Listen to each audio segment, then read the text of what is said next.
దయచేసి కొంచెం జాగ్రత్తగా విందాం. ఉదయం వేళ అందరూ బైబిల్ చదవాలి అని నేర్చుకున్నాం. ఉదయకాలం వేళ బైబిల్ చదివితే నీకు ఒక ఉపదేశం ఉంది అని నేర్చుకున్నాం. అందులో నీ నిర్ణయాలని ఖండించే ఒక విధానం ఉందని నేర్చుకున్నాం. మానవ జీవితాల్లో తప్పుదాలు ఏమన్నా జరిగితే ఆ తప్పుదాల వెనకాల దిద్దుతాది అని నేర్చుకున్నాం. ఈ విషయాల్లో మనల్ని ఒక ట్రైనప్ చేస్తూ ఒకరోజు గొర్రెపిల్ల స్వభావం అయిన దైవజను స్వభావంలోనికి బైబిల్ మనం నిలబెడతాది అని అర్థమైంది. ఇది ఫస్ట్ సెషన్.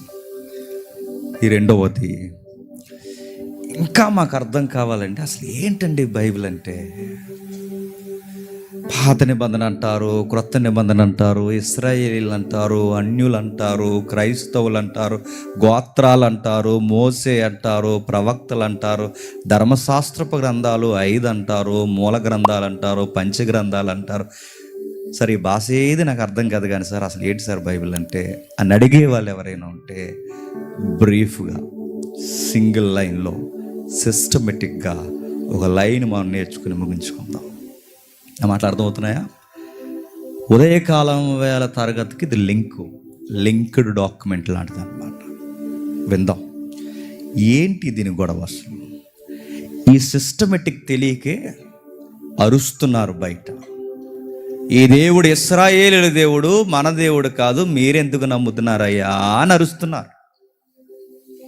ఈ విధానం తెలియకే బయట గాలి కూతలకు వస్తున్నారు. ఎవరో చిన్న వీడియో పెట్టారులేండి, అబ్దుల్ కలాం కోసం ఏదో అన్నారని మిమ్మల్ని ఏదో అనేసేస్తున్నారండి బయటని. అబ్దుల్ కలాం ఆఫ్టర్ సెమినార్ ఆయన గురించి సెమినార్ తర్వాత విందాం. ఎందుకంటే ఇందులో డిస్టర్బెన్స్ చేయడం నాకు ఇష్టం లేదు. ఎవరో మొత్తం 4 పేర్లు చెప్పి వాళ్ళకి మైలేజ్ ఇవ్వడం నాకు ఇష్టం లేదు. మనోళ్ళు అలా మైలేజ్ ఇచ్చాలని హైలైట్ చేశారు. చూద్దాం అయిన తర్వాత. నేను ఎప్పుడో ఢిల్లీలో మెసేజ్ చెప్పానులేండి, అబ్దుల్ కలాం గారు లైఫ్లో ఒక ఎగ్జాంపుల్ తీసి దానికి కౌంటర్లు వేస్తుంది పెద్ద జ్ఞానం అన్నట్టు. గుండెల్లో నిద్రపోతారంట వచ్చి, పాపం ఎక్కడ చోట్లేదని గుండెల్లో నిద్ర వదిలి కానీ సెమినార్ తర్వాత నిద్ర వద్దాం. చూద్దాం ఇప్పుడు ఆ డిస్టర్బెన్స్ వద్దు, ఎందుకంటే ఇది మాట్లాడుతున్నది మొత్తం మాటలు. వీళ్ళు ప్రతిసారి అడుగుతున్న ప్రశ్న ఏంటంటే, ఇశ్రాయేలీయుల దేవుడు మన దేవుడు కాదు, భారతదేశంలో పుట్టిన మనం విదేశీయ దేవుడు నమ్మడం ఏంటి? ఇదో మేధావుల ప్రశ్న అన్నట్టు ప్రశ్న. అట్టి వారికి నేను చెప్తున్నాను, కాస్తంత సిస్టమేటిక్ తెలియాలి రయ్యా, కాస్తంత బైబిల్ నడిచిన విధానం తెలియాలి. నీలాటోడే అన్నాడట, రేయ్ లావుతున్నావు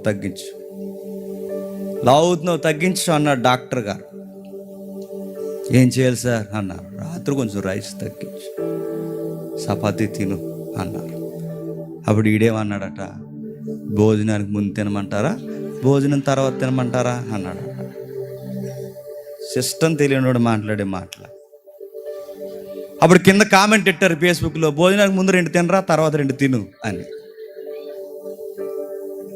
డాక్టర్ దగ్గరికి వెళ్ళావంటే కాస్త వైద్యం మీద అవగాహన కూడా ఉండాలి, సిస్టమ్ తెలియాలి, సిస్టమేటిక్ థియాలజీ తెలియాలి. బైబిల్ నీకు అర్థం కావాలంటే ఎలా పడితే అలా చదివేసి నీ బుర్రలో పెంటంతా పెట్టుకుని బైబిల్లో అలా ఉంది, బైబిల్లో ఎలా ఉందంటే ముందు నీలో ఉంది దరిద్రం, అది అప్పుడు బైబిల్ బాగా అర్థమవుతుంది, ఖచ్చితంగా అర్థమవుతుంది. ఇది పరిశుద్ధ దేవుని యొక్క ఆవేశంతో రాయబడిన నిగూఢమైన సత్య గ్రంథము. దీన్ని అర్థం చేసుకోవాలంటే ప్రతి ఒక్కడికి అర్థమవుతూ దాని మీద ఆసక్తి, ప్రేమ, దేవునితో కనెక్ట్ అవ్వాలన్న తపనున్న వాడికి అర్థమవుతుంది. అందుకే చూద్దాం ఏంటి దీని గొడవ ఏంటి అసలు. ఈ బైబిల్ ఏంటి, పాత నిబంధన కొత్త నిబంధన ఏంటి? జస్ట్ టూకీగా చెప్తాను, లైన్ వినండి, బ్రీఫ్ మాత్రమే. ఆదాము పుట్టాడు కదండి. ఆదాము పుట్టిన తర్వాత ఆదాము అవ్వలు ఏం చేశారు మనకు తెలుసు. ఏదైనా తోటలోంచి బయటికి తీసుకొచ్చేసారు. ఎప్పుడైతే బయటికి తీసుకొచ్చేసారో తెగిపోయారు. దేవుడికి ఉండే గొప్ప ఆలోచన ఏంటంటే, ఈ మనుషులతో ఎప్పుడు మాట్లాడాలనుకుంటాడు ఆయన. కమ్యూనికేషన్ కట్ అయింది, సహవాసం దూరం అయిపోయింది. దేవుడు మళ్ళీ కనెక్ట్ అవ్వాలనుకున్నాడు. చూశాడు చూశాడు చూశాడు, ఒకడో తినంగా అంతా లేదు. పలుక్కుమని ఒక ఆయన మరిచాడు. అబ్రహాం ఆయన పేరు. మెసొపొతేమియా నాగరికతలో పురాతనమైన ఎవరైతే ఉన్నారో మనం మాట్లాడుకున్న సుమేరియన్ తెగల అవగాహనలో ఊరు అనే ఒక టౌన్లో ఒక పెద్ద మనిషి బతుకుతున్నాడు. ఆయన పేరు Abraham. That is geographical evidence, గుర్తుపెట్టు. ఆ ఊరు అనే పట్టణంలో ఆయన ఉన్నప్పుడు దేవుడు పిలిచాడు, అబ్రహాం మళ్ళీ ఈ ప్రపంచంతో నేను కనెక్ట్ అవ్వాలనుకుంటున్నాను. నీ ద్వారా నీకు బిడ్డలనిచ్చి ఈ ప్రపంచంతో మళ్ళా కనెక్ట్ అవుతాను, ఆశీర్వదిస్తాను. ముందు మాటిను, వచ్చే మీ తల్లిదండ్రులను వదిలే, నీ తోబుట్టువులను వదిలే, మీ ఊరును వదిలే, అన్నీ వదిలే, నా మీద ఆనుకొని వచ్చే. ఎక్కడికి ప్రభువా? చెబుతాను, వచ్చేసాడు. బయలుదేరి వచ్చేసాడు. వచ్చేసిన ఆయనకి పిల్లల్నిచ్చి ఆశీర్వదిస్తానని చెప్పిన దేవుడు 100 ఏళ్ళైనా పిల్లల్ని ఇవ్వలేదు. 100 ఏళ్ళ తర్వాత పిల్లల్నిచ్చాడు. ఆ పిల్లలు లేక పుట్టిన ఒక కుమారుడు పుట్టాడు. ఆయన పేరు ఇస్సాకు. దీన్ని సిస్టమెటిక్ అంటారు. దీన్ని సిస్టమ్ అంటే ఎలా స్టార్ట్ అయింది జనరేషన్, సిస్టమ్ అంటారు. ఫేక్ ఎవిడెన్స్ కాదు, ఇవి హిస్టారికల్ ఎవిడెన్స్. ఐజక్ అనే ఒక అబ్బాయి పుట్టాడు. ఆ అబ్బాయికి 2 పిల్లలు పుట్టారు. ఆ 2 పిల్లల పేర్లు ఏంటో మనకు తెలుసు. 2 కుదురులేని వాళ్ళే, యాకోబు, యాషావు. 2లో మళ్ళీ దేవుడు ఒకరిని ఎంపిక చేశాడు. అతగాడి పేరు యాకోబు. యాకోబుకి మళ్ళీ 12 మంది పుట్టారు. మళ్ళీ చెబుతున్నాను, దీన్ని సిస్టమెటిక్ అంటారు.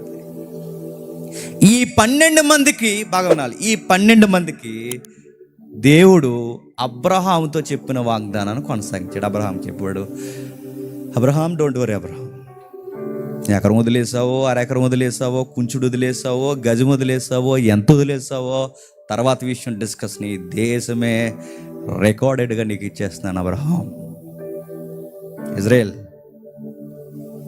ఏదైతే ఇప్పుడు ఇజ్రాయెల్ దేశం ఉందో, ప్రపంచానికి ఆయువు పొట్టు లాంటి టెక్నాలజీ కలిగిన దేశాన్ని అబ్రహాము చేతుల్లో పెట్టాడు. ఇప్పుడు ఇంకా సైజు తగ్గిపోయింది. ఆ రోజు లెబనోన్కి ఆవల, సిరియాకి బోర్డరు, మెడిటేరియన్ సీకి పక్కగా, కిందకి డెడ్ సీ ఏదైతే ఉందో ఈ మృత సముద్రానికి కింద వైపుగా పెద్ద వైశాల్యం ఉండేది ఇజ్రాయెల్ దేశం. అంత భూభాగం దేవుడు అబ్రహాంకి ఇచ్చాడు. అబ్రహాం ఏం చేశాడంటే మీకు తెలిసిన విషయమే. బాగుంది కానీ ప్రభువా, నాకు ఈ ల్యాండ్ మీద లేదు కానీ ఆ ల్యాండ్ మీద ఉంది ప్రభు, అక్కడికి వచ్చేస్తాను. పెద్ద సీరియస్గా ఏమి నాకు బతకాలనిపించలేదు ప్రభువా, చిన్న టెంట్ వేసుకుని బతికేస్తాను ప్రభు, ఈ ఎకరాల దేశాలని తర్వాత అని ఆయన విజన్ వేరు. కొడుకులు పుట్టారు. ఈ 12 మందికి చాలా వేల మంది అభివృద్ధి పొందినప్పుడు అబ్రహాం వాగ్దానం చేశాడు, నీ పిల్లల ద్వారా ఆశీర్వదిస్తాను. చివరికి వెళ్ళేసరికి అర్థమవుతుంది. అయితే వీళ్ళు రాను ఏమైపోయారంటే, ఇశ్రాయేలీలు కాస్త ఐగుప్తీలకి చెప్పండి బానిసలు అయిపోయారు. మళ్ళీ జ్ఞాపకం చేస్తున్నాను, సిస్టమెటిక్ అంటారు దీన్ని, సిస్టమెటిక్ థియాలజీ అంటారు. బైబిల్ని అర్థం చేసుకునే నడక, బైబిల్ని అర్థం చేసుకునే ఒక సన్నటి తీగ. ఇది అర్థమైతే కానీ నీకు ఏది అర్థం కాదు. ఇది అర్థం కాకపోతే ఇశ్రాయేల్ ఎవర్రా, ఇశ్రాయేల్ దేవుడు ఎవర్రా, మీరు నమ్మరం ఏంట్రా అని ఇలాంటి ఎర్రుకోతలన్నీ వస్తాయి. అర్థమవుతున్నాయా? అవి రాకూడదంటే ఈ సిస్టమేటిక్గా తెలియాలి. నెక్స్ట్ వీళ్ళు వచ్చారు, ఐగుప్తిలోకి వెళ్ళిపోయారు. ఎప్పుడైతే ఐగుప్తిలోకి వెళ్ళిపోయి బానిసలు అయిపోయారో, జోసెఫ్ తర్వాత పూర్తిగా వీళ్ళు బానిసలు అయిపోయారు. అయిపోయాక అరిసారు, మాకు స్వేచ్ఛ లేదా దేవా, మాకు విముక్తి లేదా? ఆ ప్రార్థనకి జవాబుగా ఒక ఫ్రీడమ్ ఫైటర్ పుట్టాడు, నేమ్ మోజెస్. ఇమేజ్ చూడండి. ఆ మోసే గారు పుట్టిన తర్వాత దేవుడు చెప్పాడు, మోసేతో చాలా డిస్కషన్ జరిగాయి. మోసే గారు ఏమి అంత ఊరకేం వచ్చేలేదు. ఆయన అది చెప్పి ఇది చెప్పి అలా చెప్పి ఇలా చెప్పి క్వశ్చన్ అవరు ఆన్సర్లు డిస్కషన్లు రకరకాల అన్నీ జరిగిన తర్వాత ప్రూఫ్స్ ఎవిడెన్స్ ఎన్నో జరిగిన తర్వాత రా మోసే అన్నప్పుడు అప్పుడు వచ్చాడు. కొన్ని జీవితంలో అటు ఇటు చెడుగుళ్ళాడిన దెబ్బల తర్వాత వచ్చాడు. ఈ వచ్చిన తర్వాత మోసే గారితో దేవుడు ఒక మాట మాట్లాడాడు. ఆ మాట ఏంటంటే, మోసే, ఇప్పటి వరకు మీకు రాజ్యాంగం ఐగుప్తి రాజ్యాంగం. సిస్టమ్ స్టార్ట్ అవుతుంది, జాగ్రత్తగా వినండి. ఇప్పటి వరకు మీకు రాజ్యాంగం ఐగుప్తి రాజ్యాంగం. ఇప్పటి వరకు మీకు నాగరికత ఐగుప్తి నాగరికతే. ఇప్పటి వరకు మీకు ఏ సరిహద్దులు కూర్చున్న వివరణ అయినా ఐగుప్తుల యొక్క సిస్టమే ఫాలో అయ్యారు. ఇప్పుడు బయటకు వచ్చారు. మీకంటూ ఇప్పుడు సొంత రాజ్యాంగం, మీకంటూ ఒక సొంత పరిపాలన, మీకంటూ ఒక సొంత నాయకత్వం, మీకంటూ కొన్ని కమాండ్స్ లా ఉండాలి మోసెస్. అందుకని ఏమంటున్నానంటే, పైకి రా, మన ఇద్దరం మాట్లాడుకుందాం కొంచెం అన్నాడు. ఏ పైకి? ఓ సింబల్ చూస్తారా? చూడండి ఒకసారి. మౌంటైన్ సేనాయి. మీరు ఒకసారి దాన్ని చూడండి. ఈ సేనాయి పర్వతం వేసారా? Very good. నెక్స్ట్ ఇమేజ్ వేయండి. నెక్స్ట్ ఇమేజ్, నెక్స్ట్ నెక్స్ట్, అది కొంచెం జూమ్ చేయండి. ఈ సేనాయి పర్వతం వాతావరణం మీరు గమనించండి. ఏదో ఒక పెద్ద ఆటం బాంబు వేసినట్టు దట్టమైన నల్లటి మేఘాలు ఆవహించడం, మెరుపులు పెల పెల పెల పెలమని మెరుపులు, దగ దగ దగమని వస్తున్న విద్యుత్ లాంటి తరంగాలు, వీటి మధ్య మోసే అలా కొండెక్కి వెళ్తున్నాడట. నేను అడుగుతున్నానండి, అలాంటి వాతావరణంలో నువ్వు నేనైతే కొండెక్కుతావా? చెప్పండి. గుండెగా అక్కడే సస్తాం. పెళ్ళుమని అనేసరికి ఇంట్లో పారిపోతాం మనం. మెరుపు వచ్చేసరికి చెవులు మూసేసుకుంటాం మనం. చీకట గాఢాంధకారం అంటేనే గజగజ వణికిపోతాం. మనం కట్టుకున్న మేళ్ల మీదకి రాత్రులు మనకెళ్ళాలంటేనే అది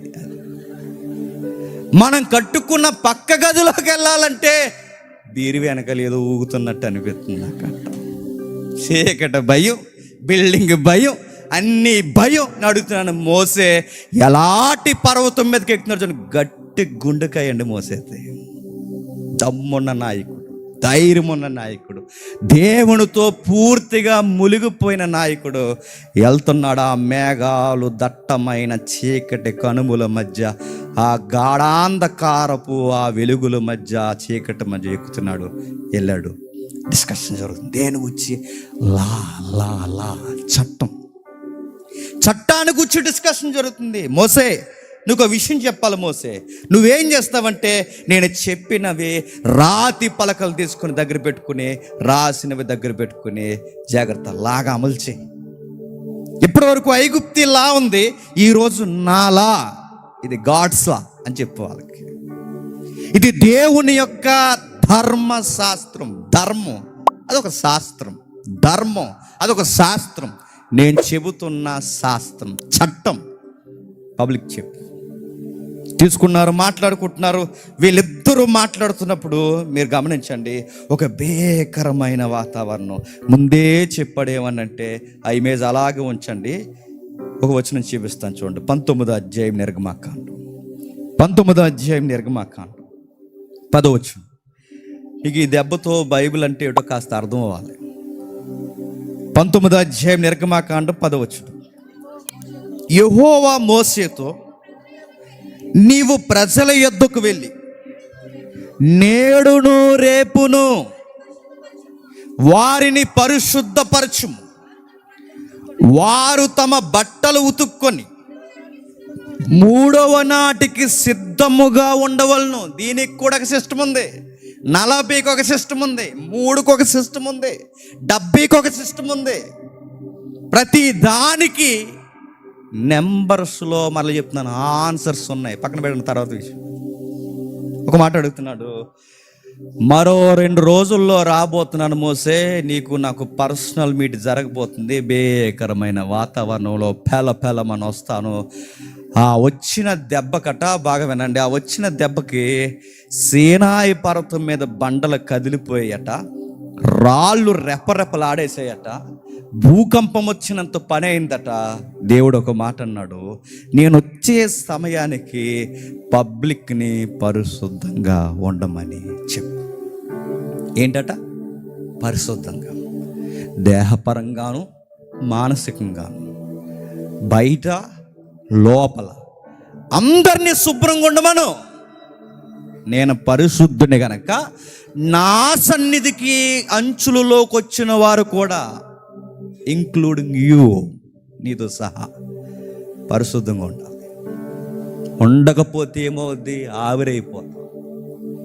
ఆయన దగ్గర మీరు గమనించండి, బైబిల్లో ఆదాము మలినంతో ఉన్నప్పుడు, ఎక్కడున్నా ఆదాం అన్నప్పుడు, రాలేకపోతున్నాను ప్రభువా నీ స్వరం విన్నాడు. ఎందుకు? కలంకము, మలినము, దేవునికి విరుద్ధంగా ఉన్న జీవితాలు ఆయన ఎదురుకి రాలేవు. ప్రమాదం. నెక్స్ట్ మరలా అడిగాడు. ఆ అడిగిన వారిలో మరొకరు మనకు తెలుసు, యెషయా. చూసి రాలేకపోయాడు. పేతురట యేసు ప్రభు తిరిగి లేచి వెళ్ళిపోయిన తర్వాత మరలా పరలోకానికి వచ్చి ఆ పేతురుతో పాటు ఉన్న శిష్యుల యొక్క దోణిలోనికి యేసు ప్రభు వస్తే, పై వస్త్రాలు లేకుండా ఉన్న పేతురు సుమి, అతను ప్రభు సుమి అనగానే గడగడలాడు ఒకేసారి సముద్రంలోకి దూకేశాడు. ఏమర్థం అవుతుంది ఇవన్నీ మీకు? దేవుని ఎదుట నిలబడలేము, దేవుని ఎదుట మన వల్ల అవ్వదు. అందుకే దేవుడు చెప్పాడు, వాళ్ళ ప్రాణాలకి ముప్పు వాటిల్లకూడదంటే, వాళ్ళ బతుకులకి ఇబ్బంది లేకుండా ఉండాలి అంటే 3 రోజులు టైం ఇస్తున్నాను, 3వ రోజు కల్లా శుభ్రం అయిపోమని చెప్పాను.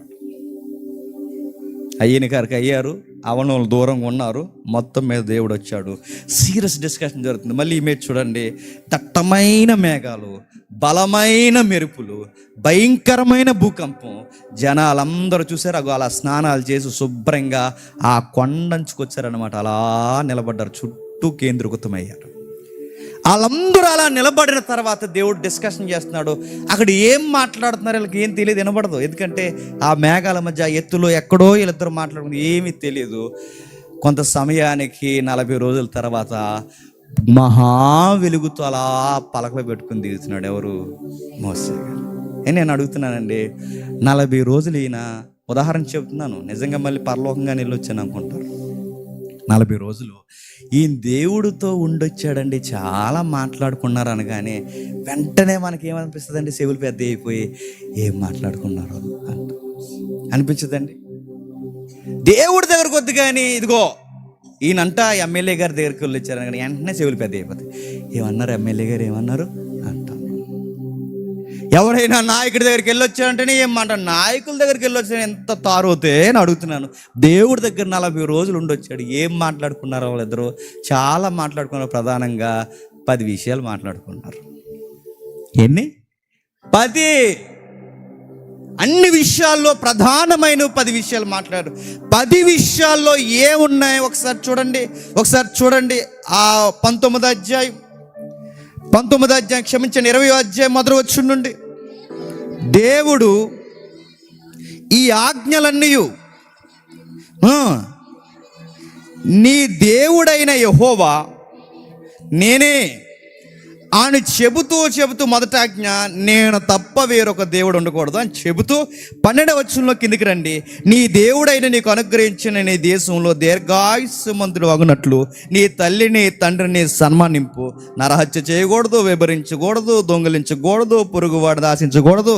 నీ పొరుగువాని భార్యనైను అతని దాసునైను ఏదైనా వాడికి సంబంధించిన ఏది ఆశించుకొని ఇలాంటి మాటలు చెప్పాడు. నేను మాట్లాడుతున్నాను చెప్పండి. రేపు ఎల్లుండో స్పెషల్ స్పీకర్స్ వస్తున్నారు మనకి. ఇప్పుడు నేనే వస్తున్నాను అనుకోండి, ఎవరి మీద పెట్టుకోవడం ఎందుకు? నేనే వస్తున్నా. సర్రమను 10 చక్రాలు కారు వేసుకుని వచ్చి టకాలు మన అలాగే మంచి బ్రేజర్ సూట్ ఏదో వేసుకుని అలా నడుచుకుని వస్తే, నేను రావడానికి ముందు వర్షిప్పు అది ఇది జేమ్స్ తోపు తురుము అది ఇది అని ఎంత చెప్పి నాకు మైక్ ఇస్తే, ఏం చెప్తాడబ్బా, ఎంత బిల్డప్, ఎంతో దూరం నుంచి వచ్చాడు, ఏం చెప్తాడు అనగానే మైక్ ఎలా తీసుకుని అబద్ధం ఆడకండి అన్నాడు అనుకోండి, ఎలా ఉంటుందండి? ఏంటి చెప్పడానికి కారు వేసుకొచ్చావా? నా మాట మీకు అర్థమవుతుందో లేదు? ఇంత సీరియస్, మేఘాలు, మేఘాకృతము, మెరుపులు, ఇంత అడావుడంతా చేసి ఏం మాట్లాడాడు మోసేతో అంటే, అబద్ధం ఆడకండి, దొంగతనం చేయకండి, పొరుగోడు దాసించకండి. నేను అడుగుతున్నాను, ఇది చెప్పడానికట ఇంత అనకూడదు కానీ అడావుడేటండి? మళ్ళీ అడుగుతున్నాను, అబద్ధం ఆడొద్దని చెప్పడం అంత పెద్ద విషయం అంటే అలవాటు అయిపోయి చిన్నగా ఉందేమో కానీ చాలా పెద్ద విషయం. ఒక మాట చెప్పనా? ఒక మాట చెప్తాను, గుర్తుపెట్టు. అంత పెద్ద మహనీయుడైన దేవుడు ఇలలోనికి వచ్చి మోసేతో మాట్లాడుతూ అబద్ధం ఆడొద్దని చెబుతున్నాడంటే ఎంత సీరియస్ విషయం అండి అది. అంటే అబద్ధాలు జనాలకి ఏమైపోయినాయండి? అలవాటైపోయి. ఈ మధ్య క్వశ్చన్ అవర్లో క్వశ్చన్స్ అడుగుతున్నారు. ఏమని చెప్పనా అనయ్య, సందర్భాన్ని బట్టి అబద్ధం ఆడొచ్చా అని అంటున్నారు. ఒరే, ఆ క్వశ్చనే చెబుతుంది నువ్వు ఎలా ఉన్నావు. నా మాట అర్థమవుతుందా? మీరు అడిగే ప్రశ్నలు మీ లైఫ్ స్టైల్ ఎలా ఉందో చెప్పచ్చు. అనయ్య, మంచి సినిమాలు చూడొచ్చా అన్నాడట. అది ఎలా చెప్పనా? మంచి దొంగ అన్నాడు. మంచి దొంగేడు, చెడ్డ దొంగడు, గుర్తుపెట్టుకోండి. మళ్ళీ అడుగుతున్నాను, సినిమాలు చూడొచ్చా? నీ ప్రశ్న చెప్తుంది స్టాండింగ్ ఎలా ఉందో. అబద్ధం ఆడొచ్చు అని అడుగుతున్నా, ఆ ప్రశ్న చెప్తుంది. అది చిన్నది కాదు, నీ లైఫ్ బయటెడుతుంది. మీ ప్రశ్నలు మీ స్టాండింగ్ చెప్తాయి. ఎలా పడితే అలా ప్రశ్నలు అడగమన్నారు కానీ ఏది పడితే అది అడగండి, తెలిసిపోతారు, గుర్తుపెట్టుకోండి. ప్రశ్నలు అడుగుతున్నప్పుడు కాస్త విజ్ఞత ఉండాలి. అడుగుతున్నారా? ఈ రోజు కంటే అడుగుతున్నారు, అబద్ధం ఆడొద్దు, దొంగిలించొద్దు, వ్యభిచరించొద్దు. ఈ విషయాలు కూడా దేవుడు చెప్పాల్సి వచ్చిందంటే, బాగా వినాలి, ఈ విషయాలు కూడా దేవుడు చెప్పాల్సి వచ్చిందంటే హ్యూమన్ నేచర్ ఎంత ఎంత ఎంత దిగజారిపోయింది మీకు అర్థం అవ్వాలి. ఎక్కడో పెద్ద విషయాలు చెప్పుకుంటే ఇలాంటి విషయాలు కూడా దేవుడు ఇంత సీరియస్గా చెప్తున్నాడంటే అబద్ధాలు అలవాటు అయిపోయాయి, దొంగతనాలు పర్లేదన్నట్టు అయిపోయాయి, పొరుగోడు ఆశించడం పర్లేదు అనుకున్నంత అలవాటు అయిపోయింది, వ్యభిచారం తప్పు కాదన్నంత లైసెన్స్ తీసుకుంది, తప్పేం కాదని ఆ ఇంట్లో గీడు ఈ ఇంట్లో కాడు ఎవడికి వాడే చట్టా పట్టాలు వేసుకుని తిరుగుతున్నారు. ఇది తప్పే కాదన్నట్టు బతుకుతున్నారు. కనుకే అంత మేఘాకృతమైన మేఘాల మధ్య కిందకు వచ్చిన వాడు 10 ఆజ్ఞలు ఇవి సీరియస్గా ఇస్తున్నాడంటే ఎంత సొసైటీ దిగజారిపోయి ఉంటుంది మీకు అర్థమవుతుంది. మళ్ళీ అర్థమవునాయా? అవి 10 కానకండి, ఆ 10 చాలు, ప్రపంచం ఎలా ఉందో చెప్పచ్చు. అబద్ధం తప్పు కాదు, సినిమాలు చూడడం తప్పు కాదు, ఇవి బయట ఇప్పుడు తప్పు కాదు. తప్పు కాదంటే ఆ మాటలే చెబుతున్నాయి. మళ్ళీ చెప్తున్నాను, ఆ మాటలే చెప్తున్నాయి. సొసైటీ వాటికి అలవాటు పడిపోయింది.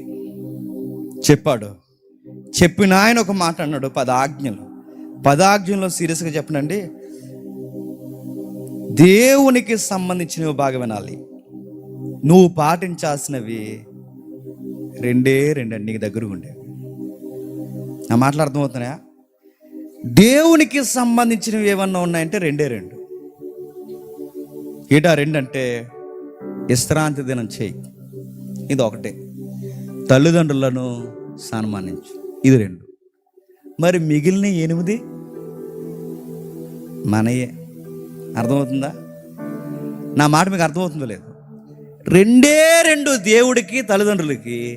మరి మిగిలినన్నీ ఎవడికిరా చెప్పండి? మనకి. అంటే మనకు చెప్పే లిస్ట్ ఎక్కువ ఉంది చెప్పండి, దేవుడికి సంబంధించిన లిస్టు తక్కువ ఉంది. ఎందుకు? మన పాపం అంత లిస్ట్ ఉంది. మళ్ళీ చెప్తాను, ఇంకా మాకు అర్థం కావాలన్నా ఏంటన్నా దీని గొడవ ఏంటని అడగాలంటే మరో మాట అడుగుతాను. అసలు ఏంటి దీని గొడవ అంటే బైబిల్ ఒక మాట ఉంది. 2 విషయాలు అర్థం అవ్వాలయ్యా. 1, నన్ను ప్రార్థించంటే విశ్రాంతి దినం చేయి. 2, నీ తల్లిదండ్రులని గౌరవించు, జాగ్రత్తగా ఉండు. మరో మాట చెప్తున్నాను, 9 ఆజ్ఞలు క్రియలకు సంబంధించినది, 1 ఆజ్ఞ ఆశించకు అన్నది మనసుకు సంబంధించింది. 9 కనబడతాయి, 10ది కనబడతాయి. లోపల కూడా జాగ్రత్తగా ఉంటాడు. అంటే ఇప్పుడు ఈ 10 ఆజ్ఞలు ఇచ్చాడు, ఇంకా ఏముంది సార్ అంటే మరో మాట ఉంది. ఒకరోజు యేసుప్రభు వారు వచ్చి, సార్ ఒక మాట అడుగుతున్నా సార్, అసలు ఏంటి సార్ ధర్మశాస్త్రం అంటే? ఒక 2 మాటలు చెప్పండి సార్, పెద్ద సబ్జెక్ట్ వద్దు అన్నాడు ఒకడు వచ్చి, నాలోటోడు ఖాళీ లేనోడు. యేసుప్రభు వారిని అడిగాడు. యేసుప్రభు ఉంటే ఎన్ని ప్రసంగాలు వినొచ్చండి? మన రోగం ఏంటి చెప్పినా, చెప్పేవాడు ఉంటే వినేవాడు ఉంటాం, వినేవాడు ఉంటే చెప్పేవాడు, ఇద్దరు ఉంటే భూమి మీద ఉంటారు. వినాలి. యేసుప్రభు వస్తే పెద్ద ఖాళీ లేని మగాళ్ళలాగా దేవుడి దగ్గరికి వచ్చాడు అన్నాడు. సార్ అసలు ఏంటి సార్ ఆ పాత నిబంధన ధర్మశాస్త్రం అంటే? ఒక మాటలో చెప్పండి సార్. యేసుప్రభు అన్నారు, నువ్వు ఒక మాటలో చెప్పమని సీరియస్గా అన్నావు, కానీ ధర్మశాస్త్రం ఒక మాటలో చెప్పడం వల్ల పడదు. ధర్మశాస్త్రం 2 మాటల్లో చెప్పాలి. ఒకటి, నీ పూర్ణ హృదయంతో దేవుని ప్రేమించు. 2, నిన్ను వలే నీ పొరుగువాని ప్రేమించు. ఇప్పుడు మళ్ళీ అడుగుతున్నాను, సిస్టమేటిక్ అర్థమవుతుందా లేదా? అసలు ఏంటి సార్ పాత నిబంధన అంటే? ఒక లైన్లో, నిన్ను వలే నీ పొరుగువాని ప్రేమించే ముందు దేవుని ప్రేమించు. ధర్మశాస్త్రం అంటే ఏంటి సార్ అంటే మళ్ళీ చెప్తున్నాను, 2 మాటలు. ఒకటి, దేవుని ప్రేమించాలి. 2, నీ నైబర్ను ప్రేమించాలి. నీ పొరుగుని ఎలా ప్రేమించాలో ధర్మశాస్త్రం చెప్తారు. నెక్స్ట్, నీ దేవుని ఎలా ప్రేమించాలో ధర్మశాస్త్రం చెప్తారు. ఇప్పుడు మరలా అంటున్నాను, దేవుణ్ణి ప్రేమిస్తున్నామో లేదో మనం ఎక్కడ దొరికేస్తామండి? చెప్పండి, సిస్టమేటిక్ అర్థమవుతుందా? దేవుణ్ణి ప్రేమిస్తున్నామో లేదో ఎక్కడ దొరుకుతాం? పొరుగుని ప్రేమించే దగ్గర దొరుకుతాం. ఎందుకంటే నువ్వు దేవుణ్ణి ప్రేమిస్తున్నావు అనడానికి ప్రూఫ్, నీ నైబర్ని నువ్వు లవ్ చేస్తున్నావా? ఏమంటాను చెప్పనా, నీ సీరియస్గా తీసుకోండి. మీరు నవ్వొస్తే నవ్వొచ్చింది, కానీ ఒరే ఆడి మొహం ఎదవ మొహం అన్నాడు అంతా అన్నావు అనుకో, దేవుడి దగ్గర నీ స్టాండింగ్ అని చెప్పినా ఎదవ మొహమే గుర్తెట్టుకో. నేను మళ్ళీ చెప్తున్నా, పనికి మాలినోడండి అన్నావు అనుకో, ఆడిని పనికి మాలినోడు అన్నావు, మరి నీ దేవుడి దగ్గర నువ్వేంటి? నువ్వు పనికి మాలినోడు. నువ్వు ఎదుటోడిని ఎలా డీల్ చేస్తావో దేవుడు నిన్ను అలాగే డీల్ చేస్తాడు. అంటే ఇది ఇంటర్నల్ లింకా? Yes, systematic internal link. ధర్మశాస్త్రం పాత నిబంధన ఏం చెప్తుంది? 2 విషయాలు చెప్తుంది. ఒకటి, నువ్వు దేవుణ్ణి ప్రేమిస్తున్నావంటే నీ పొరుగుని ప్రేమించు. నువ్వు పొరుగుని తిడుతున్నావంటే దేవుని ఎదుటి కూడా నువ్వు తిట్లు తిన్నాక నిలబడతావు. ఇంకా నీకు బాగా అర్థం కావాలి సార్ అంటే, ఇంకా బాగా అర్థం కావాలి సార్ నాకు అర్థం అవ్వట్లేదంటే 2 మాటలు చెప్తున్నాను. ఈ ధర్మశాస్త్రం ఏమి నేర్పిస్తుంది అంటే 2 విషయాలు బలంగా చెప్తుంది. దేవుణ్ణి ప్రేమించు, దేవుణ్ణి ప్రేమించు, దేవుణ్ణి ప్రేమించు అంటే బైబిల్ అంతా చదువుతుంటే మనకు అర్థమవుద్ది, దేవుణ్ణి ప్రేమించలేము. ప్రేమించగలమండి? మదర్ తెరేసా గారు ప్రార్థన చేశారట, ఏమని చెప్పనా, ప్రభువా నిన్ను ప్రేమించడం రావట్లేదు ప్రభు నాకు అని ప్రార్థన. ఎంత బాగుందండి ఆ పదం. నిన్ను ప్రేమించడం నాకు రావట్లేదు ప్రభువా, నాకు నేర్పించు. మనమే పూజలు కొట్టుకుంటూ భుజాలు ఎగరేసుకుంటూ తెగ ప్రేమించేస్తున్నాం దేవుడిని అంటాం, పాటలు పాడేస్తాం. ఎలా నదులంతా విస్తార తైలం నీకు ఇచ్చిన చాలునా, చాలు కాబట్టి ఇవ్వట్లేదు అన్న దొంగలం.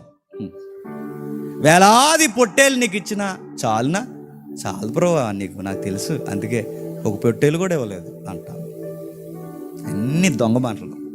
ప్రేమిస్తున్నాం అంటే ప్రేమిస్తే చూపించు.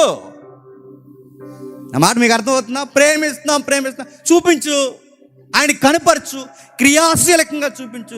ఎలా ప్రేమిస్తున్నావు చెప్పు. ప్రేమిస్తున్నా అంటే అది ఏది కనబట్టలేదు, చూపించు. ప్రేమ ఏది? ఎప్పుడో పాత మెసేజ్లు చెప్పారు, మళ్ళీ చెప్తాను మీకోసం. భార్య భర్తలు ఉన్నారనుకోండి, ఇది ఆఫీస్కి వెళ్ళొస్తాడు, ఏ పనికి వెళ్ళి వస్తాడు, ఆ బ్రాకెట్లో ఆడంటే ఎవడనుకోండి, నువ్వు నేను వచ్చిన వెంటనే ఎదురు కూర్చుంటుంది. కూర్చున్న ఆవిడ, జేమ్స్ గారు ఐ లవ్ యూ అందనుకోని మా ఆవిడ. ఫస్ట్ బాగానే ఉంటుంది, సరే చూద్దాం స్నానం చేస్తాను అంట. తర్వాత వస్తాం, అన్నం పెట్టవే అంటాను. అన్నం పెట్టకుండా సోఫాలో కూర్చుని ఐ లవ్ యూ సార్ అన్నాను. అట్లేవే అన్నాడు. ఐ లవ్ యూ అండి, ప్రగాఢమైన ప్రేమను మీకు తెలియజేస్తున్నాను. ఏయ్ అది కాదు సార్, మీరంటే నాకు చాలా ఇష్టం అన్నాడు. ఏమంటామండి? ఇంకోసారి నన్ను ప్రేమించానని బకెట్ ఎట్టేస్తాను మూతులే. నువ్వు నన్ను ప్రేమిస్తే చూపించు. ఉండు, బట్టలు ఉతుకో, నా కోసం నీళ్ళు, నాకు కావలసిన అవసరతలు తీర్చు, చూపించు, కనపరచు. దేవుణ్ణి ప్రేమిస్తున్నాడానికి ప్రూఫ్, ఎవిడెన్స్, నీ పొరుగోడిని ప్రేమించు, చూపించు.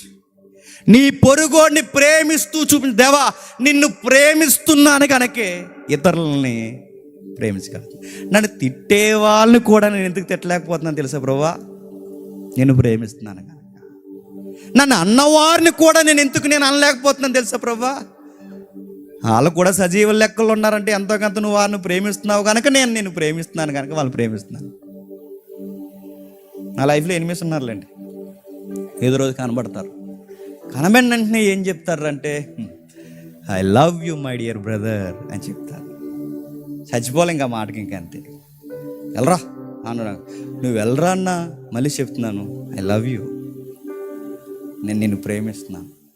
ఎదవాడు దొంగ నాటకాలు అలాగే ఆడతాడు అంటాడు. అన్నా చెప్తాను, అన్నా నేను నిన్ను ప్రేమిస్తున్నాను కనుకే ఇన్ని మాటలన్నా నేను ఏమీ అనలేదు. ఎందుకంటే నేను దేవుణ్ణి ప్రేమిస్తున్నాను. ప్రేమిస్తే ఏమవుతారంటే, ఈ మాట నా అర్థం చేసుకుని, ప్రేమిస్తే ఏమవుతారంటే ఒకరోజు పడతారు. నీలరాజు బ్రదర్ పడ్డారు, వచ్చారు, హగ్ చేసుకున్నారు, ఆ ప్రేమ ఏంటో చూశారు, మాట్లాడారు. ఇంకా కొంతమంది ఉన్నారు పడాల్సిన వాళ్ళు, పడతారు. ఒకరోజు వస్తారు, భోజనాలు తింటూ ఫోటోలు ఎడతాం, కంగారు పడకండి, నాటుకోడే తింటాంలేండి. ఎందుకు ప్రేమించాలంటే పొరుగోల్ని, నేను దేవుని ప్రేమిస్తున్నాను. ఈ బైబిల్ లేకపోతే గొడవలు కదండి. రారా ఆ రోడ్లోకి, రారా చూసుకుందాం, ఎప్పటికి తాడో పీడో తేలిపోను, అటే పన్న మక్కలు ఇరిగిపోను, ఇటో పన్న మక్కలు ఇరిగిపోను, ఎవడో ఒకటి 2 అవయవాలు ఊడిపోను, ఏదో ఒకటి జరిగిపోను. ఏం జరగకుండా అలా ఉందంటే చెప్పండి, దేవుణ్ణి ప్రేమిస్తున్నాం. ఏమనలేం, దేవుణ్ణి ప్రేమిస్తున్నాం. అదే మారక ముందు ఇదే తగాదాలైతే ఎంత లాంగ్ స్టోరీ ఉండదు, ఎప్పుడో ఎండకాడు పడిపోను. కానీ ఎందుకంటే మారాం, దేవుణ్ణి ప్రేమిస్తున్నాం, నైబర్ని ప్రేమించాలి. ఓకే సార్, ఇంకా సార్ అంటే మరో మాట చెప్తుంది బైబిల్లో. కానీ ఒక విషయం సార్, ప్రేమించాలి అంటున్నారు, ప్రేమించలేకపోతున్నాం. ఏదో ఊగిసలాట ఉంది సార్ బైబిల్లో, ఏదో తెలియనిది ఉంది సార్ అంటే ఉంది. ఏముంది ఒకసారి రోమపత్రిక చెప్తుంది చూడండి, ధర్మశాస్త్రం గురించి ఎంత చక్కగా చెప్తుందో చూడండి. 3వ అధ్యాయం రోమిలికి రాసిన పత్రిక, త్వరగా ముగించుకుందాం. 3వ అధ్యాయం రోమిలికి రాసిన పత్రిక, 3వ అధ్యాయం 10వ వచనం నుండి, ఇందును గూర్చి రాయబడినదేమనగా, నీతిమంతుడు లేడు, ఒక్కడును లేడు, దేవుని ఎదికేవాడు లేడు, అందరును త్రోవ తప్పి ఏకముగా పనికి మాలినవారైరి, మేలు చేయువాడు లేడు, ఒక్కడును లేడు. ఒక మాట మీకు అర్థమవుతుందా? ఒకడు మేలు చెయ్యాలి అంటే ముందు ఎవరిని ఎతకాలి? అక్కడ ఉంది చూడండి, దేవుణ్ణి ఎతకాలి. దేవుణ్ణి ఎప్పుడైతే మనం ఎతికి ప్రేమిస్తామో అప్పుడు మనం ఏం చేస్తాం? మేలు చేస్తాం. మేలంటే మన నైబర్స్ని ప్రేమిస్తాం, ఇతరుల్ని ప్రేమిస్తాం, ఇతరుల్ని అనురాగంతో చూస్తాం, ఇతరుల్ని ఇదిగో ఈ ప్రేమిస్తానికి మేలు చేయడానికి కారణం దేవుని ప్రేమిస్తాం. మరో మాట చెప్తున్నాడు చూడండి, మేలు చేయవారు ఒక్కడు లేరు. ఎలా ఉన్నారంటే గొంతుకు తెరిసిన సమాధి, తమ నాలుగుతో మోసము చేయుదురు, వారి పెదవుల కింద సర్పముంది, వారి నోటి నిండా శపించుటయు పగయు ఉన్నవి, రక్తము సిందించుటకు వారి పాదములు పరిగెత్తుచున్నవి, నాశనమునకు కష్టమును వారి మార్గములు ఉన్నవి, శాంతి మార్గం వారు ఎరుగరు, వారి కన్నుల ఎదుట దేవుని భయం లేదు గనక వారి స్వభావం ఎంత రోతగుంది. అందుకు చెప్తుంది, ప్రతి నోరు మూయబడినట్లు సర్వలోకము దేవుని శిక్షకు పాత్రమగునట్లు ధర్మశాస్త్రము చెప్పుచున్నది, ధర్మశాస్త్రము లోనైన వారితో కూడా చెప్పుచున్నదని ఎరుగుతుంది. ధర్మశాస్త్రం ఏం చెప్తుందంట? ప్రభువా ఎలాగ ప్రేమించడం రాదు, ప్రభువా వీళ్ళకి కరుణించడం రాదు, ప్రభువా వీళ్ళకి పాటించడం రాదు, వీళ్ళ మేలు చేయరు. నోరు మంచిది కాదు, కాలు మంచిది కాదు, పెదవులు మంచివి కాదు, నాలుక మంచిది కాదు, వాళ్ళ అవయవాల్లో ఒక్కట మంచిది లేదు, నడినెత్తి మొదలుకొని అరికాల వరకు ఈ మనుషుల యొక్క రోత స్వభావం ఒక్కట లేదు అని ధర్మశాస్త్రం ఏముందో తెలుసా? రే మీరందరూ దెబ్బలు తిన్నాను తప్ప దేనికి పనికిరారా అని చెప్పి.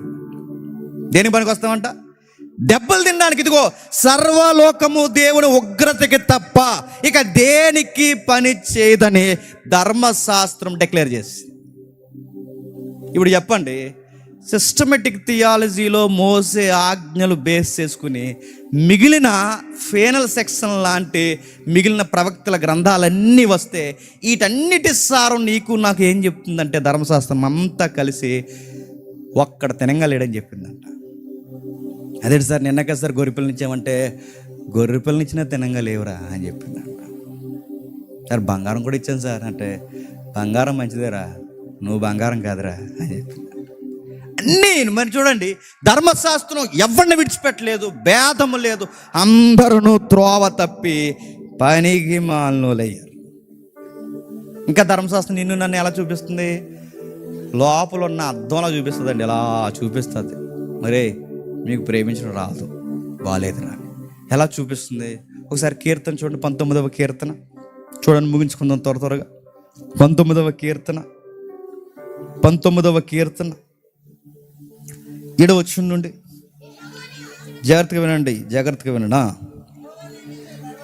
యెహోవా నియమించిన ధర్మశాస్త్రము యథార్థమైనది, అది ప్రాణమును తెప్పరెల్ల చేయును. యెహోవా శాసనము నమ్మదగినది, అది బుద్ధిహీనులకు జ్ఞానము పుట్టించును. యెహోవా ఉపదేశములు నిర్దోషమైనది, అది హృదయమును సంతోషపరచును. యెహోవా ఏర్పరిచిన ధర్మము నిర్మలమైనది, అది కన్నులకు వెలిగించును.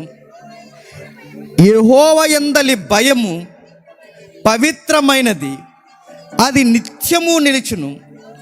యెహోవా న్యాయ విధులు సత్యమైనవి, అవి కేవలము న్యాయమైనవి. ఆగుదాం. చదువుతుంటే ఏమర్థమవుతుంది? ఇవన్నీ ధర్మశాస్త్రానికి వచ్చే మాటలు. ధర్మశాస్త్రం ఎలా ఉందట నేను చదువుతాను చూడండి.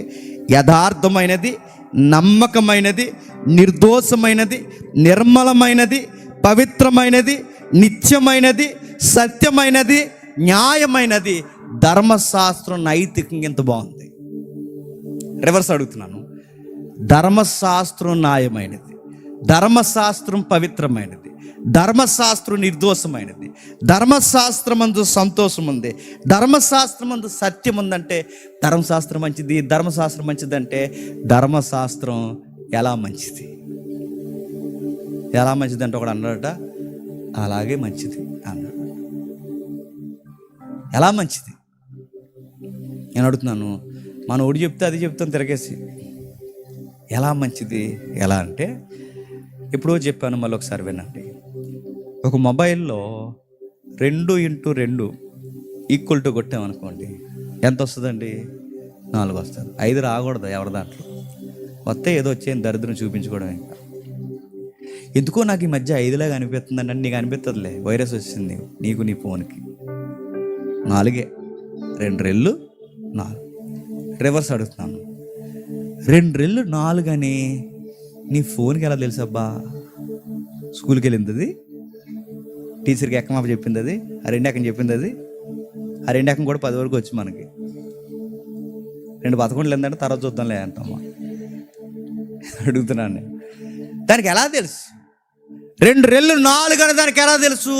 దానికి ఎలా తెలుసు అంటే దాన్ని చేసిన క్రియేటర్లో లెక్క ఉంది, చేసినోడిలో ఉంది ఆ లెక్క. అంటే ఇది 2 2 4 అని చేసినోడికి తెలుసు కనుక అందులో ఉన్న లెక్క మొబైల్లోకి వచ్చింది. ఇది మీకు అర్థమైతే ధర్మశాస్త్రంలో యథార్థత ఉందంటే ధర్మశాస్త్రం ఇచ్చిన వాళ్ళు చెప్పండి యథార్థత. ధర్మశాస్త్రం సత్యమైనది అంటుందంటే సత్యం ఎవరిలో ఉంది. ధర్మశాస్త్రం నిర్మలమైనది అంటున్నామంటే ఈ నిర్మలత్వం ఎవరిలో ఉంది. ధర్మశాస్త్రం న్యాయమైనది అంటున్నామంటే ఈ న్యాయబద్ధమైన కొలత ఎవరిలో ఉంది అంటే ఇప్పుడు ఈ మోరల్ లేదా ఈ నైతికత, ఈ విలువలతో కూడిన ఈ ప్రవక్తన ఎవరికి సంబంధించింది చెప్పండి? దేవుడికి సంబంధించి. ఇప్పుడు మళ్ళీ రివర్స్ చెప్తున్నాను. దేవుడు యథార్థవంతుడు, దేవుడు న్యాయవంతుడు, దేవుడు నిర్దోషి, దేవుడు ప్రేమమయుడు అని ఇలా చెబుతున్నాం అనుకోండి, ధర్మశాస్త్రం మరో ఆపోజిట్ చెప్పింది. దేవుడు న్యాయవంతుడే, దేవుడు ప్రేమమయుడే, దేవుడు యథార్థవంతుడే, దేవుడు నమ్మదగిన వాడే. ధర్మశాస్త్రం అందే ప్రభువా వీడికి యథార్థత లేదు ప్రభువా అంది. ఎవడిని చెప్పండి? నన్ను ఏ భేదం లేకుండా అందరిని. అంటే ధర్మశాస్త్రం గొప్ప గుణం ఏంటంటే అటు సైడు దేవుడిని చూపిస్తుంది, ఇటు సైడు చెప్పండి మనల్ని చూపిస్తుంది. దేవుడు యథార్థవంతుడంటే యథార్థత లేనో లేవాలి చెప్పండి. చెప్పండి, మీకు అర్థమైందో లేదో చెప్పండి సిగ్గు లేకుండా. మనమే. దేవుడు నమ్మకమైన వాడంటే నమ్మకం లేనో లేవాలి చెప్పండి. మనమే. దేవుడు నిర్దోషమైన వాడైతే నిర్దోషులు కాని వారు ఎవరు చెప్పండి? మనమే. మరలా చెప్తున్నాను కిందకి, దేవుడు సత్యమైన వాడంటే సత్యం లేదు. అంటే ధర్మశాస్త్రం అడుగు అడుగున ఏం చెప్తుందో చెప్పనా, నీ గుణగణాల్లో ఒక్కటి లేదు బ్రో వీళ్ళకి. అందుకే వీళ్ళందరూ దేనికి పనికి వస్తారంటే చెప్పండి దెబ్బలు తినడానికి పని. ఆ దెబ్బలు నరకానికి పాత్ర. ఇప్పుడు అర్థమైంది ధర్మశాస్త్రం ఏం చెప్పిందంటే సీరియస్గా నువ్వు మంచోడు కాదురా అని చెప్పింది. ఎవరు? నువ్వంటే ఎవరినో చూడకండి, పక్క కుర్చీ చూడకండి. నువ్వంటే నీకు నువ్వు, నాకు నేను. ధర్మశాస్త్రం ఏం చెప్పిందంటే మనం మంచోళ్ళం కాదని చెప్పింది. మరి మంచోళ్ళం కాదులే, తర్వాత ఏంటంటే మంచోళ్ళు కాని వారికి బంపర్ ఆఫర్ ఎదురు చూస్తుంది. దాని పేరు చెప్పండి నరకం. ఇప్పుడు ఈ నరకానికి వెళ్తాం ఖచ్చితంగా. అలా కుదురుద్దండి, తూచండి, నాకు సంబంధం లేదంటే కుదురుద్దా? ఎవడా అట? బాగా వినండి. ఎవడా అట ఆటో తోలుతూ ఆటోలో బ్యాగ్ ఎవరో ప్యాసింజర్ వదిలి వెళ్ళిపోతే మా బాగా మర్చిపోయిందని ఇంటికి కట్టుకెళ్ళిపోయాడట. ఎవరినుంటే జాగ్రత్త, పట్టుకెళ్ళకండి. అలాగా ఎవరైనా మర్చిపోతే తినంగా పోలీస్ స్టేషన్ పట్టుకెళ్ళి ఇవ్వాలి. మర్చిపోయారులే బాగా మర్చిపోయారు, ఏమున్నా ఏంటో, సైజుకి సొక్క ఉందా లేదా, చిన్నంచు చీర ఉందా లేదా అని చూడకండి. పట్టుకెళ్ళి ఆడు ఇంట్లో పెట్టుకున్నప్పుడు క్రైమ్ పోలీసులు వచ్చేసారు. కంప్లైంట్ నమోదైన తర్వాత క్రైమ్ పోలీసులు వచ్చాడు. రే బ్యాగ్ మర్చిపోయారంటే ఎక్కడ పెట్టావురా అన్నారు. అంటే నేనేం తెచ్చలేదు సార్, వాళ్ళే మర్చిపోయారు సార్. ఎదవేసా లేకు మక్కలు ఇరిగిపోతాయి, బ్యాగ్ ఇచ్చే అన్నారు. నేను అడుగుతున్నాను, ఆడి మీద కేసు కట్టారు. దొంగతనం అంటే చట్టాన్ని మోసగించే పని చేసి కేసు కట్టారు. ఇప్పుడు అడుగుతున్నాను, ఇలా బ్యాగ్ తెచ్చేయకూడదని నేను రాజ్యాంగం పెద్ద చదువుకోలేదు సార్, ఐపీసీ కూడా తెలుసు సార్ నాకంటే ఊరుకుంటారా? సార్ ఆ సెక్షన్ అలా ఉందని నాకు తెలుసు సార్ అంటే ఊరుకుంటారా? మీకు అర్థమవుతుందా? పోలీస్ స్టేషన్కి వెళ్ళి సార్ ఐపీసీలు ఎన్ని ఉన్నాయి సార్, 52 502 అని అడిగితే నేను అడుగుతున్నాను, ఆ రెండేటు తెలుసు సార్ అంటే ఊరుకుంటారా? సార్ ఎలా కట్టేస్తారు సార్ ఎఫ్ఐఆర్లో? ఆ సెక్షన్ వేస్తారని నాకెళ్ళి తెలుస్తుంది సార్, ఆ సెక్షన్ ప్రకారం ఇదిగో నేను అక్యూజ్డ్ అని నాకు ఎలా తెలుస్తుంది సార్, మేము చదువుకోలేదు సార్ అంటే ఊరుకుంటారా? సార్ రాజ్యాంగం ఆర్టికల్ ఇలా చెబుతుందా, నాకు తెలియదు సార్ అంటే ఊరుకుంటారా? నీకు తెలిసినా తెలియకపోయినా భయమేసో మాట చెప్పినా పెద్ద ఫ్రీడంగా ఏం బతికేస్తున్నావు అనుకోకండి, ఒక చట్టం కింద బతుకుతున్నావు గుర్తుపెట్టుకోండి.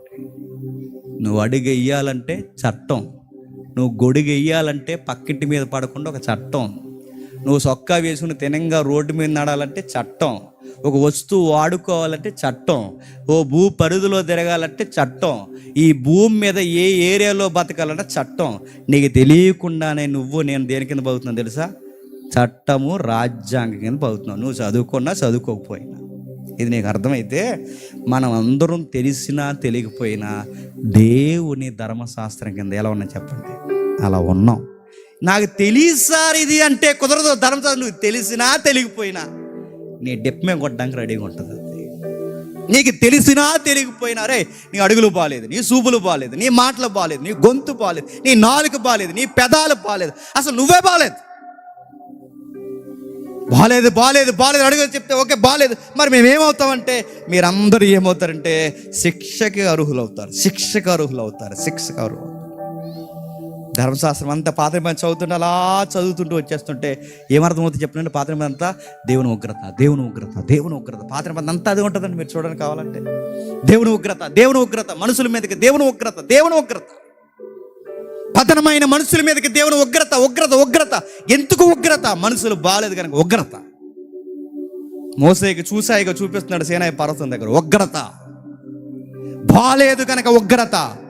సావు దెబ్బలకు తప్ప దేనికి పనిచేయరు. మీరు తీసుకొచ్చారు ఈ ధర్మశాస్త్రం అలా చదువుతుంటే ఒక మాట అర్థమైపోతుంది. అంటే నేను దేనికి పనికి రాను, శిక్షకి పనికొస్తే ఇప్పుడు నా లోపల రేజ్ అయ్యే క్వశ్చన్ ఏంటంటే, ఆ శిక్ష నా మీదకి రాకుండా ఉండాలి అంటే నాకు ఒక సేవియర్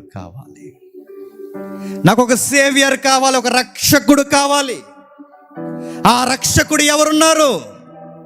నీ అయ్యా, మీ అమ్మగారు, నీ తోబుట్టువులు, నీ భార్య, నువ్వు పెంచిన పిల్లలు, నీ ఇరుగు పొరుగు వారు ఎవరు అని అడుగుతున్నాను. ఆ శిక్ష నుంచి నిన్ను కాపాడేది ఎవరున్నారు? నన్ను బయటికి లాగాలి అంటే ఎవరు వస్తారు? కరోనా వస్తేనే దగ్గరికి ఎవరు రాలేదు, మన దగ్గరికి నీళ్ళు ఇవ్వడానికి రాలేదు.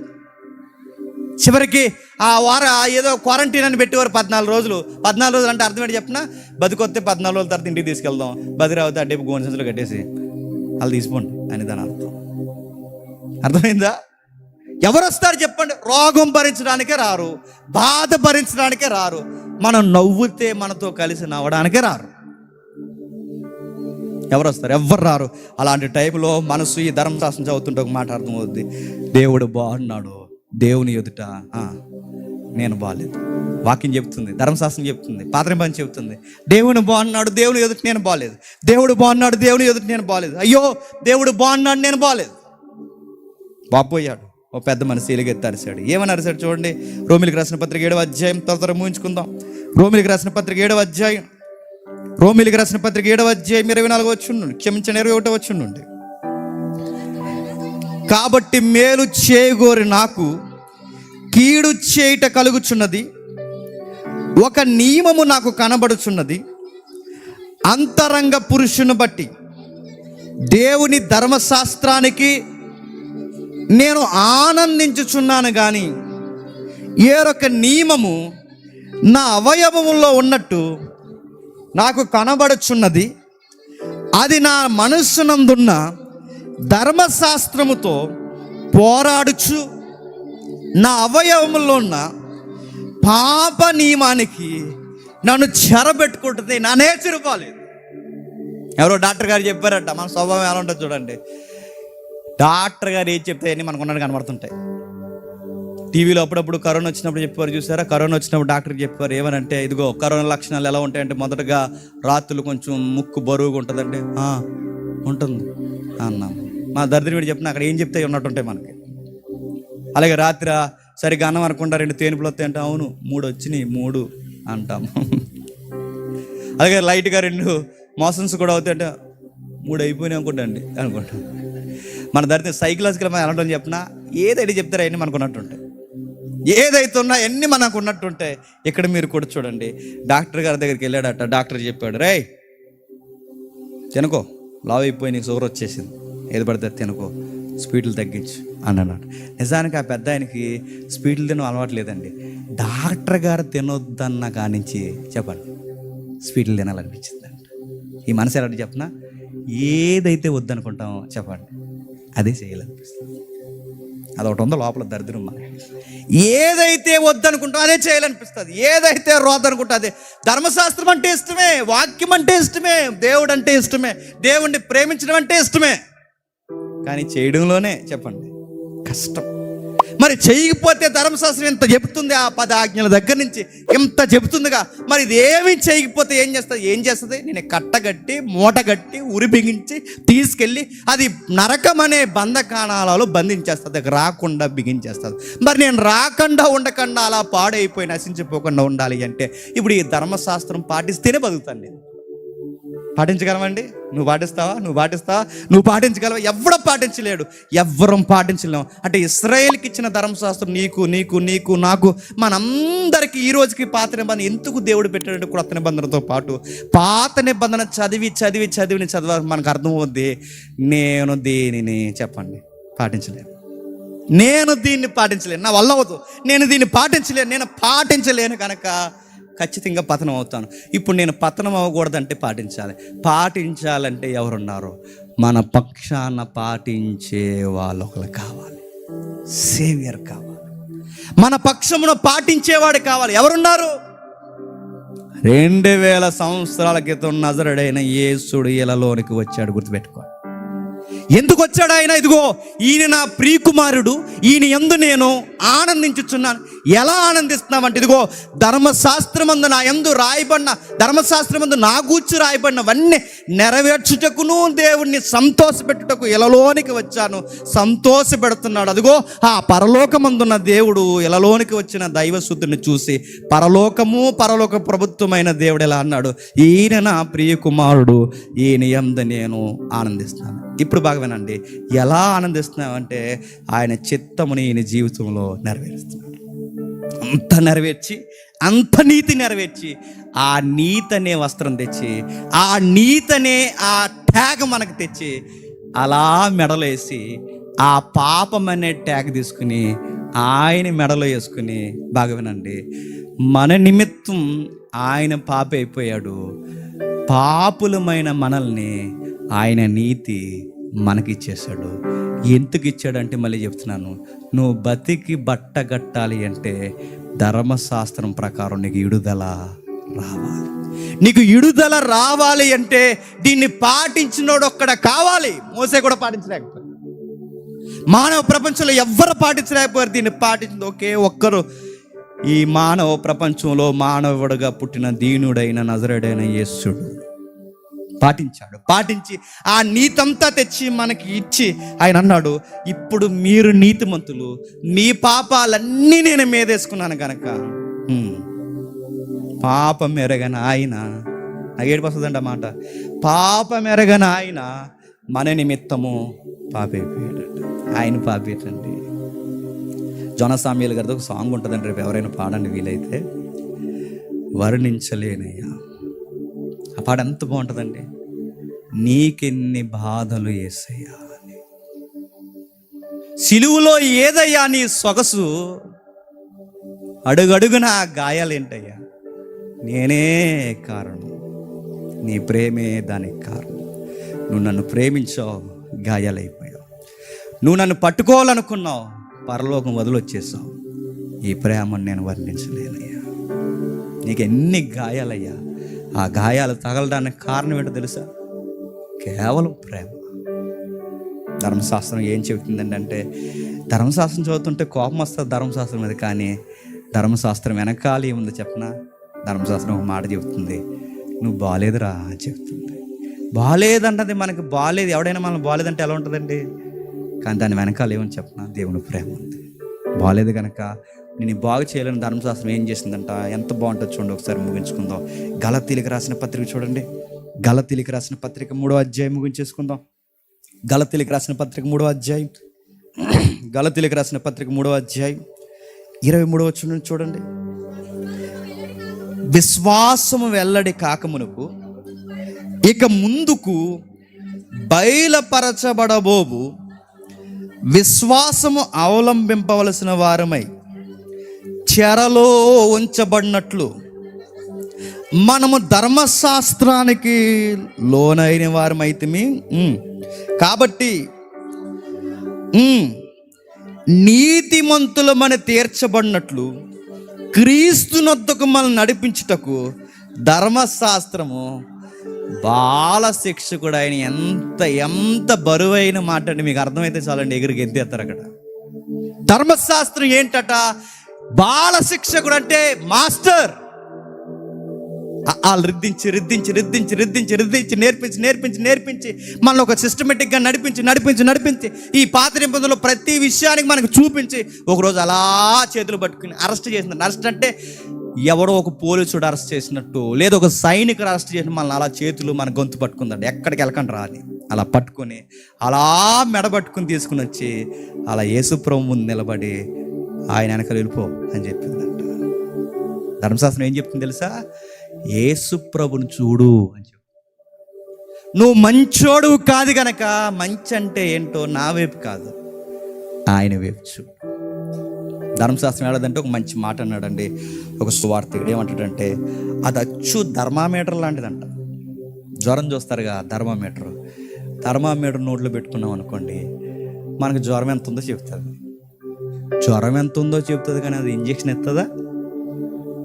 ధర్మశాస్త్రం కూడా అంతే. నీ టెంపరేచర్ ఎలా ఉందో పాపంలో చెప్తుంది కానీ మందు దాని దగ్గర లేదు. నీ రోగం ఉందని అది చెబుతుంది కానీ వైద్యం లేదు. ఆ వైద్యుడి దగ్గరికి రోగం ఉన్న మనల్ని జ్వరం చూసిన ఈ ధర్మశాస్త్రం అలా తీసుకొచ్చి యేసుప్రభు ముందు నిలబెట్టి ఆ వైద్యుడి దగ్గర పో, నేను బాగు చేస్తాడు అని చెప్తుంది. ఇప్పుడు చెప్పండి, ఈ సిస్టమేటిక్ థియాలజీలో పాత నిబంధన ఎందుకు కొత్త నిబంధనతో కలిపారంటే, ఆ మొదటి నుంచి చదివి వస్తే మలాకి అయిపోయిన వెంటనే నీకు అర్థమైతే ఒక విషయం, నేను మంచోడిని కాదు, ఉగ్రత తప్ప దేనికి పనికిరాని నీకు అర్థమైతే వెంటనే క్రొత్త నిబంధనలు నీకు కనిపించేది ఎవరు తెలుసా? సేవియర్ కనిపిస్తాడు, గుర్తుపెట్టు. అందుకే పాత నిబంధన క్రొత్త నిబంధన కలిపి ఉంటుంది. ఈ పాత నిబంధన క్రొత్త నిబంధన కలిపి ఉంది కనుక అది చదివిన మనకి వెంటనే ఒక సేవియర్ కనిపిస్తాడు. ఆయన దగ్గరకు వచ్చాక మనకు అర్థమవుద్ది వీటన్నిటికీ సొల్యూషన్ ఎవరు చెప్పండి? ప్రభు అయిన యేసుక్రీస్తు. అంటే ఇప్పుడు మీరు అనుకోవచ్చు, ఇప్పుడు ఈయన ఎందు నమ్మితే మనం ఏమీ పాటించక్కరొద్దంటే, ఇప్పుడు పాటించాల్సింది ధర్మశాస్త్రం కాదు, ఇప్పుడు పాటించడం కాదు, ఆయన అడుగు జాడల్లో చెప్పండి వెనకాల నడిచి వెళ్ళిపోవడం అంతే. అంటే యేసుప్రభు అడుగు జాడల్లో వెళ్ళడమే ఈజీ అయిపోయింది. ఇప్పుడు దేవుని ఉగ్రతకు పాత్రులం కాదు, దేవుడి వివాహ మహోత్సవానికి మనం అందరం పాత్రులు. కాబట్టి ఇది మీకు అర్థమైతే నేను చెప్తున్నాను. ఈ సిస్టమేటిక్ థియాలజీలో ఇశ్రాయేలీ ఎవరండి అంటే, ఇప్పుడు మళ్ళీ చెప్తున్నాను, ఆ రోజు ధర్మశాస్త్రం అందుకోవడానికి దేవునికి ఒక రెఫరెన్స్ కావాలి. జస్ట్ వాళ్ళ రెఫరెన్స్ మాత్రమే గుర్తుపెట్టుకోండి. పాత నిబంధన అంటే ఏంటంటే, క్రొత్త నిబంధనలో యేసుక్రీస్తుని చూపించడానికి పాత నిబంధన గుర్తుపెట్టుకోండి. క్రొత్త నిబంధనలో ఏముందంటే, నీకు ఒక రక్షకుడు ఉన్నాడని చెప్పడానికి. ఇదే బైబిలు సారాంశం. ఇది అర్థమైతే, ఉదయం చెప్పుకున్నాం కదా, లేఖనములు యందు నిత్యజీవం కలదని వాటిని తలంచుచు వాటిని పరిశోధించుచున్నారు. కింద మాట అంటది, అవే నన్ను గూర్చి సాక్ష్యం ఇస్తుంది. అంటే ఈ పాత క్రొత్త నిబంధనలో మొత్తం పిండితే ఎవరు వస్తారంటే బయటకంటే చెప్పండి, యేసుప్రభు వారు వస్తారు. ఆయన నీకు రైట్ మోడల్, ఆయన ఫాలో అయిపో, దేవుడు నిన్ను కాపాడి వర్ధలింపచేయాలి. ఆమేన్, ఆమేన్.